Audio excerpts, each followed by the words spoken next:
kominikeeshinii giddaa ayyaana. Dhimma kanarratti obbo Jawaar Mohammad waan jedhan qabu. Finfinnee keessatti afaan Oromoo hin baratamu jechuun gareen finxaaleeyyii Amaaraa Okoora kaase.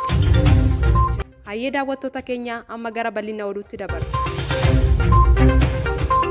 Sadaasa 24 bara 2015 haleellaan waraana finxaaleeyyii Amaaraa uummata nagaa aanaa Kiraamuu irratti raawwateen uummanni Oromoo aanichaa guutumaan guututti buqqa'ee jira. Godina Wallagga Bahaa aanaa Kiraamuutti rakkoon nageenyaa humnoonni finxaaleeyyii Amaaraa geessisaniin uummanni sabaan Oromoo ta'e gandoota aanichaa 19 keessa jiraachaa turan yeroo ammaa guutumaan guututti buqqa'anii jiru.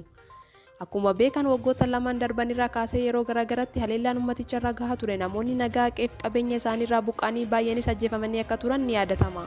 Haaluma kanaan tibba kanas haala argamee hin beeknee fi sukkaneessaa ta'een haleellaan uummata aanaa Kiraamuu irratti raawwatee lubbuu lammiilee hedduu darbuun sabni Oromoo aanicha keessatti guutumaan guututti buqqa'ee jira. Uummata aanichaa irraa buqqa'ee keessa harki caalaan gara aanaa giddaa ayyaanaa magaalaa ayyaanaatti kan baqate waan ta'eef magaalaa ayyaanaa yeroo ammaa baay'ina uummataa humna ishee ol keessummeessuu irratti argamti. Uummata magaalattiitti baqatee jiruufis kan koree ijaaramuu iddoo qubannaa yeroo qopheessuudhaan tajaajila yeroo kennamaafii kan jiru yommuu ta'u baay'inni uummata gara magaalaa ayyaanaa baqataa jiru ammas dabalaa kan jiru. Qaamni dhimmi ilaalu kamiyyuu furmaata hatattamaa akka kennuu fi garaagarummaa tokko malee qindoominaan gumaacha lammii isaa irraa eegamu akka taasisu ni taasifna jedhu kominikeeshinii giddaa ayyaanaa.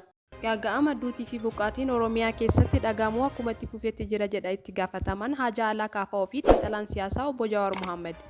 Itti fufuunis Wallagga Bahaa Kiraamuu, Horroo Guduruu Wallaggaa Kombolchaa fi Gabatee akkasumas Shawaa Kaabaa Kuyyuu fi warra Jaarsoo keessatti sa'aatii 48 darban qofaa keessatti yoo xiqqaate namoonni 350 ajjeefamanii 400 ol qe'ee isaaniirraa buqqifamaniiru. Jiraattonni magaalaa Kiraamuu guutummaan gara aanaa ollaa baqachuu dirqamuu isaanii waajjirri kominikeeshinii mootummaa ifatti beeksiseera.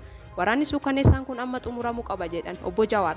Yeroo gidiraa uummata keenyaa xumuruu fi saffisa kufaatii naannichaa mariidhaan qubsuma siyaasaatiin furuun yeroon isaa amma jedhu. Ammas dhaabbileen garaagaraa buqqaatota gargaaruuf tarkaanfii fudhachuu qabu jechuun dhaaman hayyuun Oromoo obbo Jawaar Mohammad.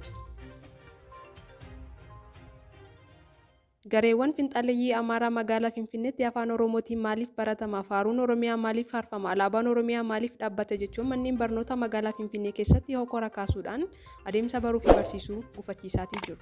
Finxaaleeyyiin Amaaraa caasaa mootummaa manneen barnootaa keessa galuudhaan deeggartoota isaanii magaalaa keessa galchuun adeemsa baruu fi barsiisuu gufachiisuu jiru jechuun maatiin barattootaa komatu. Itti dabaluunis hokkara gareen kun kaasaa jiruun barattootaa fi barsiisota irratti miidhaan garaagaraa gahuus dubbatu. Mootummaan gocha garee kanaa saffisaan hin dhaabsisu taanaan badiin guddaan gahuuf deema.